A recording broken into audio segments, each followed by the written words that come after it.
এর ঝোল ঝাল তো প্রায় খাওয়া হয়, একবার এইভাবে কাতলা মাছের রেজালা বানিয়ে দেখুন।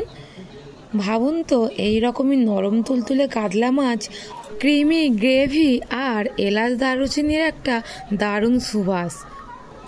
এই পদটা শুধু দেখলেই জিভে জল চলে আসবে, আর এর স্বাদ হয় অতুলনীয়, যা বলে বোঝানো সম্ভব নয়।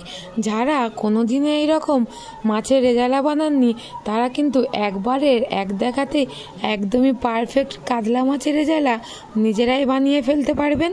চলুন তাহলে রেসিপিটি শুরু করি। দেখলেনই তো, একটা বড় সাইজের কাতলা মাছ আজকে আমাদের পুকুর থেকে ধরা হয়েছে। আর এটা কিন্তু একদমই দেশি কাতলা মাছ, আমাদের নিজেদেরই পুকুরের। তো কাতলা মাছটা এখন আমার বাবা কেটে নিচ্ছে। আর মাছটাতে দেখুন কতগুলো ডিম হয়েছে। তো এই ডিমগুলো দিয়ে কিন্তু অন্য কোনো রেসিপি তৈরি হয়ে যাবে। তো চলুন মাছটা বাবা কেটে নিক। মাছগুলো কাটার পরে আমি খুব ভালোভাবে ধুয়ে নিয়ে এসেছি।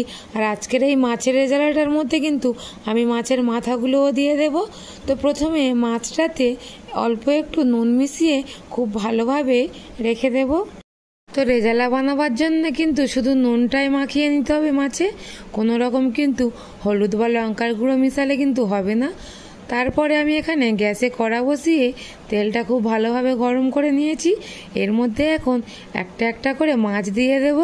মাছগুলোকে কিন্তু এখানে খুব বেশি লাল লালভাবে ভাজবো না, শুধুমাত্র হালকাভাবে একটু এপিট ওপিট ভেজে নিলেই হয়ে যাবে। তো আমার মাছগুলো কিন্তু এক পিঠ খুব ভালোভাবে ভাজা হয়ে গেছে। এখন আমি মাছগুলোকে একটু উল্টে দেব। তো মাছগুলোকে আমি এইরকম একটু হালকাভাবে ভেজে নিয়েছি, এখন তুলে নেব। মাছগুলো আমার সব ভাজা হয়ে গেছে। এবার ওই মাছ ভাজার তেলের মধ্যে দিয়ে দেব কিছুটা পরিমাণে পেঁয়াজ কুচি। তো পেঁয়াজটাকে একটুখানি ভেজে নেব। আর ওর মধ্যে দিয়ে দেবো কয়েকটা রসুন, কাজু বাদাম আর আদা। এগুলোকেও দিয়ে খুব ভালোভাবে একটুখানি ভেজে নেব।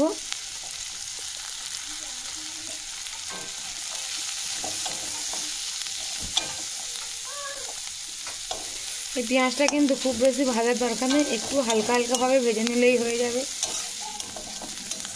তো পেঁয়াজ, আদা, রসুন আর কাজু বাদামটাকে একটু ভালোভাবে ভেজে নিয়েছি। এখন এটাকে নামিয়ে নেব।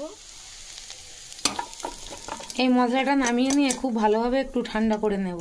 খুব ভালোভাবে ঠান্ডা করে নিয়ে মিক্সারে দিয়ে একটু পেস্ট করে নেব। এই মশলাটা আমি খুব ভালোভাবে ঠান্ডা করে নিয়েছি। আর এখন এইটাকে নিয়ে একটা মিক্সির মধ্যে দিয়ে দেব।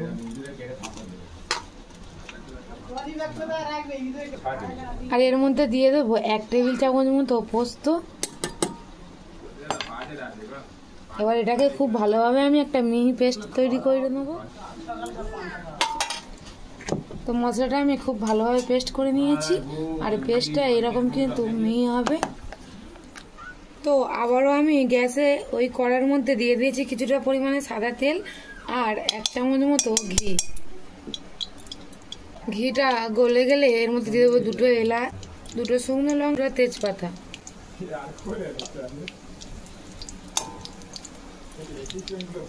আর দিয়ে দেবো কিছুটা পরিমাণে জিরে। তো ফোড়নটাকে খুব সুন্দরভাবে একটুখানি ভেজে নেব। ফোড়ন থেকে খুব সুন্দর একটা গন্ধ ওঠা পর্যন্ত হয়ে গেছে। এখন আমি ওর মধ্যে আগে থাকতে পেস্ট করে রাখা মশলাটা দিয়ে দেব। খুব ভালোভাবে এখন মশলাটাকে কষিয়ে নেব। মশলাটা কিন্তু এখানে খুব বেশি কষাতে লাগবে না, দেখবেন খুব তাড়াতাড়ি কিন্তু কষানো হয়ে যাবে, কারণ আগে থেকেই কিন্তু পেঁয়াজ রসুনগুলো ভাজা আছে। 2 মিনিট মতো মশলাটাকে ভেজে নিয়েছি। এখন মিক্সির বাটিটা দিয়ে অল্প একটু জল দিয়ে দেব। দিয়ে হালকাভাবে নাড়িয়ে এখন এর মধ্যে স্বাদ মতো লবণ দিয়ে দেব। আর দিয়ে দেব লাল লঙ্কার গুঁড়ো আর অল্প একটু কাশ্মীরি লাল লঙ্কার গুঁড়ো, যাতে এটার কালারটা খুব সুন্দর আসে। তো খুব ভালোভাবে এই মশলাটাকে গ্রেভির সঙ্গে মিশিয়ে নেব। দেবো 1/2 চামচ জিরে গুঁড়ো আর 1/2 চামচ ধনে গুঁড়ো।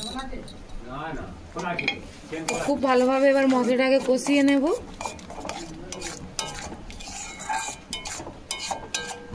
মশলাটা থেকে দেখুন কত সুন্দরভাবে তেল ছেড়ে দিয়েছে। মশলাটা কিন্তু আমার একদমই কিন্তু কষানো হয়ে গেছে। দেখুন, এখন আমি এর মধ্যে আগে থাকতে ভেজে রাখা মাছগুলোকে দিয়ে দেব। দিয়ে আবারও এই মশলাগুলোর সাথে মাছগুলো একটু ভালোভাবে মিশিয়ে নেব। মাছগুলোকে খুব ভালোভাবে মশলার সঙ্গে মিশিয়ে নিয়েছি। এখন আমি এর মধ্যে দিয়ে দেবো পরিমাণ মতো জল।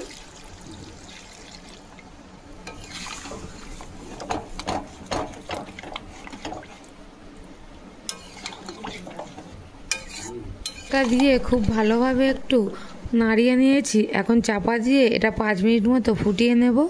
এখন ঢাকাটা খুলে নিয়েছি আর এর মধ্যে দিয়ে দেবো এর মতো গোলাপ জল আর 1 চা চামচের মতো কেওড়া জল। আবারও মিশিয়ে নেব। খানিকক্ষণ ফুটিয়ে নিয়েছি আর এখন দিয়ে দেবো এর মধ্যে গরম মশলা,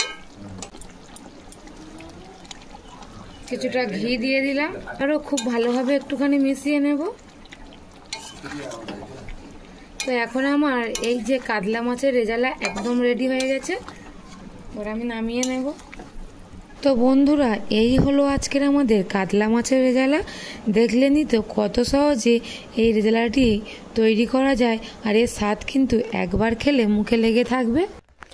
বাড়িতে একবার অবশ্যই এই রেসিপিটি ট্রাই করে দেখবেন। আর কেমন হয়েছে আমাকে অবশ্যই কমেন্ট করে জানাবেন।